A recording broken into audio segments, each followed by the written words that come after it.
masyarakat Indonesia terkait dengan penanganan pagar laut di Tangerang, di mana kita ketahui bersama kemarin ada 263 SHGB yang sudah muncul.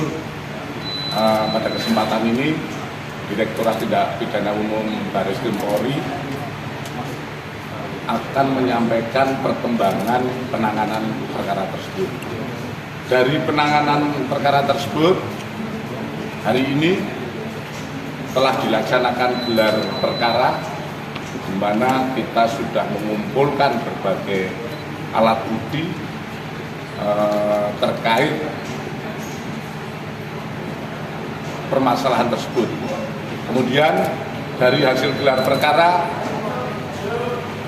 pada kesempatan ini kami seluruh penyidik dengan seluruh peserta gelar telah sepakat menentukan 4 tersangka, di mana 4 tersangka ini adalah kaitannya seperti kemarin saya sampaikan bahwa itu adalah terkait masalah pemalsuan, di mana pemalsuan beberapa surat dokumen untuk permohonan atas hak atas tanah, di mana kita menetapkan saudara A selaku Kades Kohor, saudara UK selaku Sekdes Kohor, saudara SP selaku penerima kuasa, dan saudara CE selaku penerima kuasa telah kita sepakat kita tetapkan sebagai tersangka, di mana diduga keempatnya telah bersama-sama membuat dan menggunakan surat palsu berupa GIRE, surat pernyataan penguasaan fisik bidang tanah sporadik, surat pernyataan tidak sengketa, surat keterangan tanah, surat keterangan pernyataan kesaksian, surat kuasa pengurusan permohonan sertifikat dari warga desa Kohor, dan dokumen lain yang dibuat oleh Kades Sekdes sejak Desember 2023 sampai dengan November 2024, di mana seolah-olah oleh pemohon untuk mengajukan permohonan pengukuran melalui KJSB Raden Muhammad Lukman Fauji terkesit dan permohonan hak kantor pertanahan Kabupaten Tangerang hingga terbitlah 260 SHM atas nama warga Kohor. Kemudian penyidik akan segera melengkapi administrasi penyidikan dan melakukan langkah-langkah penyidikan lebih lanjut. Kemudian terkait kami juga sudah melaksanakan koordinasi dengan imigrasi untuk segera melaksanakan pencekalan kepada para tersangka. Sementara itu hasil gelar perkara dan update terkait penanganan kasus di Desa Kohor Tangerang. Pak Hajun, kan tadi kan disebutkan bahwa ini sudah berkoordinasi dengan imigrasi untuk pencekalan. Apakah artinya keempat ini belum ditahan, dan apa alasan penyidik masih belum menahan keempat tersangka itu? Kan baru saja penetapan tersangka, tentu saja kita tadi sudah sampaikan segera melengkapi penyidik, kemudian setelah melengkapi penyidik kita akan memanggil pada tersangka, itu kan by proses ya. Pak Dian, ini kan penetapan tersangka pemalsuan. Nah, untuk yang saya lanjutkan kembali. Pagar laut, saya sampaikan, masalah pagar laut bukan domain penyidikan terkait 263. Kami melaksanakan penyidikan terkait pemalsuan, di mana pemalsuannya itu adalah munculnya SHGB. Proses itu yang kita sidik. Jadi bukan siapa yang masang pagar laut, bukan. Ini ada dibedakan rekan-rekan media bahwa kita setelah diketahui terbitnya SHGB di mana terpasang di pagar laut, kita menyidik di situ. Kemudian perkara ini tidak sampai sini saja rekan-rekan. kami tetap mengembangkan perkara ini sampai tuntas. Di mana seperti kami sampaikan nanti akan proses penyidikan dan ini pasti tidak cukup memakan waktu yang tidak seperti membalik sebuah tangan. Karena penyidikan siapa yang membantu, siapa yang menyuruh dan lain sebagainya digunakan untuk apa, seperti yang surat-surat ini digunakan untuk apa, kemana, ini adalah proses yang harus kita lakukan. Ya. Pak Dir, kalau untuk 4 tersangka ini kan dia 263 pemalsuan 263 ini, tapi untuk motifnya ini sudah disebutkan berarti kenapa dia memalsukan ini? Kalau kita berbicara motif saat ini kita terus mengembangkan, ya. Yang jelas tentu saja ini terkait dengan ekonomi tentang motif bagi mereka. Ini yang terus kita kembangkan karena dari pemeriksaan kemarin kita mungkin rekan-rekan media juga menanyakan bisa kok diperiksa ya? Tidak saya jawab karena itu masih proses penyidikan. Kami melaksanakan konfrontir. Kami melaksanakan konfrontir antara Sekdes, Kades dan kuasa. Di sini terjadi saling melempar, uangnya yang ini berasal dari sini, ini dari sini, dan berputar-putar ya, di antara mereka bertiga, sehingga dari situ kami sudah bisa menyimpulkan kira-kira dari mereka itulah satu yang berusaha mencari keuntungan dari permasalahan ini. Pak, keuntungan yang didapat berapa itu dari itu? Belum bisa kita uji lebih lanjut karena masing-masing masih memberikan keterangan-keterangan yang berbeda-beda, saling melempar. Nah, tentu saja nanti kita dari hasil pemeriksaan lebih lanjut kita akan bisa mengetahui. Pak Dir, Mana? Sampai SP Amat itu siapa Pak?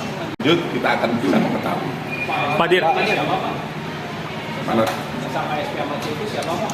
Penerima kuasa. Penerima kuasa. Kami sampaikan tadi penerima kuasa itu yang menerima kuasa dari desa. ATR ya? Ada dari Kementerian ATR? ATR atau BPN? Di mana? Yang 2 orang tadi itu yang penerima kuasa itu dari ATR atau BPN? Bukan. Swasta tadi ya, Pak? Bukan. Ini dari notaris ya.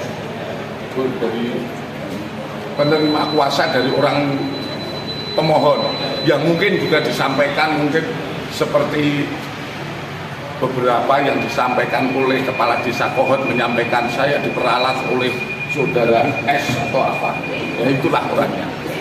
Pak Dir izin kan beberapa waktu lalu udah sempat melakukan penggeledahan di rumah Pak Kades. Di lalu ditemukan ada beberapa kayak kendaraan mobil dan segala macamnya.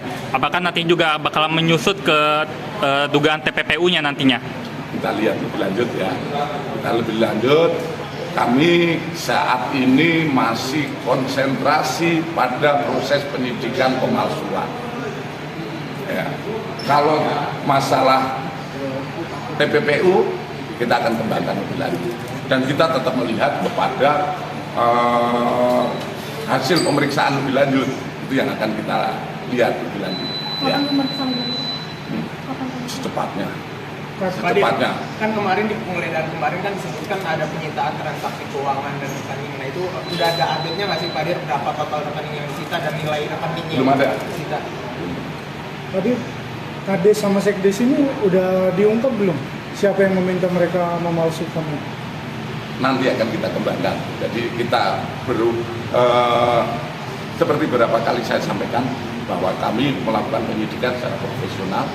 Kita mulai dari ujungnya dulu, kita buktikan masing-masing perbuatan ini kan proses hukum yang kita laksanakan itu adalah terpenuhnya alat bukti terkait perbuatannya. Jadi ini ada pemalsuannya siapa yang nyuruh, siapa yang nyiapkan, itulah yang kita bangun. Seperti yang diharapkan rekan-rekan ataupun masyarakat adalah penyidik-penyidik Polri yang profesional. Ya. Pak, kalau aduan Sedayu bakal dipanggil bukan ajukan dalam sidang? Apa? Nah, barangkali ada salah satu saksi yang menyebut aduan Sedayu. Gini, kita memeriksa terhadap sebuah perkara ataupun melaksanakan penyidikan, tentu saja ada alasan. Alasannya dari keterangan-keterangan baik itu saat ini yang sudah kita tetapkan sebagai tersangka saat pemeriksaan saksi, tidak ada yang menyebut. Kalau yang mohon maaf, kalau yang dikatakan di media sosial dan lain sebagainya, itu kan kami tidak bisa menjadi patokan, karena semuanya itu setiap apa yang dilakukan Polri tentu saja ada dasarnya yang bisa dipertanggungjawabkan. Kalau misalnya disebut rekan-rekan salah satu di sini sebagai turut serta di media sosial, apakah saya harus manggil orang itu? Itu, ya. Jadi berarti penyidikan ini nanti hanya akan berakhir di perkara pemalsuan saja atau akan didapatkan yang membuat pagar laut ini? Jadi pagar laut sudah ada domain penanganan sendiri. Ya, domain penanganan sendiri terkait pagar laut itu kalau nggak salah KP tidak melaksanakan penyidikan. Kami kan berawal dari ditemukannya 2 SHGB. Sebetulnya 263 SHGB. 263 SHGB ini dihubungkan dengan pemasangan pagar laut yang tidak berhubungan, karena kita mendapatkan pemalsuan di situ. Pak, terkait dengan pertimbangan belum menahan Kades Kohot ini kan tadi kan kata Bapak itu harus ada pemeriksaan lebih dulu gitu ya Pak. Mungkin ada pertimbangan lain Pak, soalnya kita lihat kemarin itu dia sempat bilang. Untuk nahan itu kira-kira harus jadi apa? Jadi tersangka. Gelar tersangkanya baru hari ini. Kalau besok, kalau kemarin saya tahan, kira-kira penyidik salah juga. Ya, kita untuk profesional di situ ya. Bapak kalau update soal rekomendasi kemarin ada pemeriksaan TPN ya Pak. Selain itu ada pengadilan lagi. Terima kasih.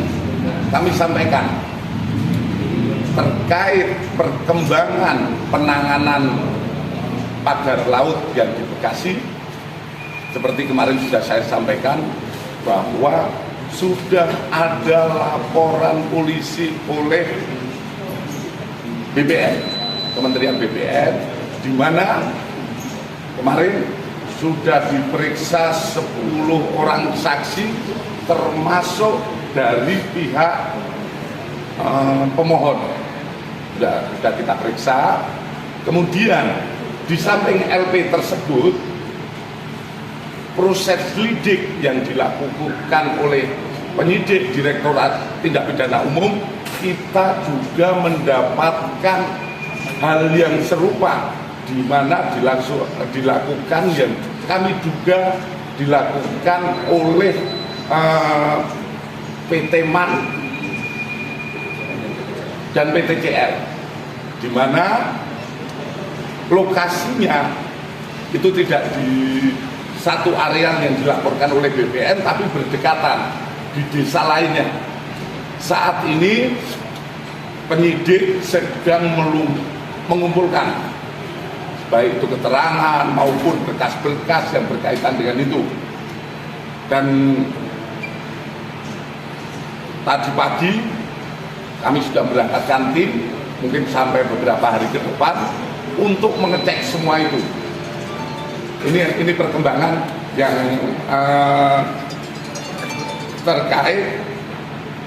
terkait Bekasi, dan saat ini masih proses lidik. Kalau yang soal indikasi dugaan perbuatan serupa yang di desa Ujaya, Yaitu hasil penyelidikan kita di Desa Hidup Jaya itu dilakukan, pemohonnya adalah PT MAN dan PT CL, di mana saat ini kita sedang melaksanakan penyelidikan.